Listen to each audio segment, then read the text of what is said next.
Alors nous sommes ici à Montmal, c'est le dernier entraînement ce vendredi soir avec malheureusement une mauvaise nouvelle, Benjamin Maréchal qui était blessé dimanche contre El Saut ne pourra pas jouer.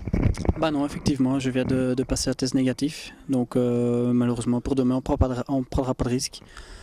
J'aurais peut-être pas dû continuer le match contre El Saut. Bon, l'entraîneur m'a demandé de mordre sur ma chic, c'est ce que j'ai fait, mais malheureusement pour cette semaine c'est trop douloureux, donc je préfère faire la passe et louper un match plutôt que de prendre un risque et d'en louper plusieurs. Et qu'est-ce que tu as exactement? J'ai une contusion sur la malléole interne, donc la cheville est encore assez bien gonflée et assez douloureuse, donc c'est pas d'entorse, c'est juste que c'est fort douloureux, donc c'est pas possible. Et puis il suffit que je reprenne un coup pour être de nouveau reparti pour quelques semaines, donc autant faire la passe ce week-end. Mais tu reprends l'entraînement la semaine prochaine et on compte sur toi contre Bleuny.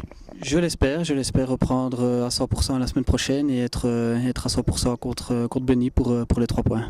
Okay, merci Benjamin, et alors on va voir tout de suite, en tout cas dans quelques instants, comment Christophe Quinet va faire pour composer son noyau.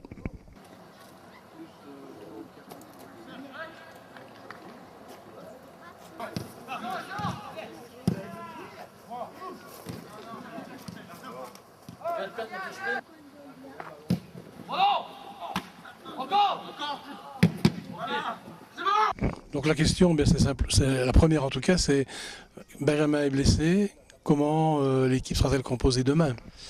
Moi j'ai deux solutions, donc je vais réfléchir encore ce soir tranquillement après avoir mangé un bon petit plat de pâtes. Donc là j'ai encore un peu de temps devant moi. Je pensais que ça allait bien se passer pour lui ce soir, mais non, donc c'est pas possible, donc on va pas prendre de risque non plus, ça sert à rien. On va pas aggraver sa blessure, donc voilà, on a des solutions de rechange et on va trouver la bonne solution pour demain. Et les deux possibilités, c'est quoi? David peut très bien jouer arrière gauche et faire avancer Serge et faire jouer Max dans l'axe, ou bien faire jouer Thibaut à gauche, faire avancer Serge et faire jouer David dans le milieu. Donc ça, on va voir un petit peu pour demain. Alors le match de Namur, c'est l'occasion peut-être de reprendre les 2 points perdus dimanche dernier. Toutes les occasions sont bonnes au foot. Chaque match évidemment est différent, mais chaque match il y a 3 points à prendre.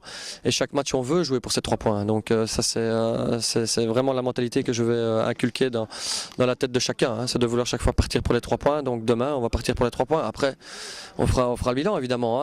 Parfois on est déçu, un peu frustré, ou parfois on ne pense pas gagner parce que le match tourne d'une certaine façon et puis finalement on s'en sort bien. Donc il y a beaucoup de paramètres dans un match de football. Et voilà, on va essayer d'être paré à tout ce genre de petits détails qui pourraient éventuellement nous coûter cher.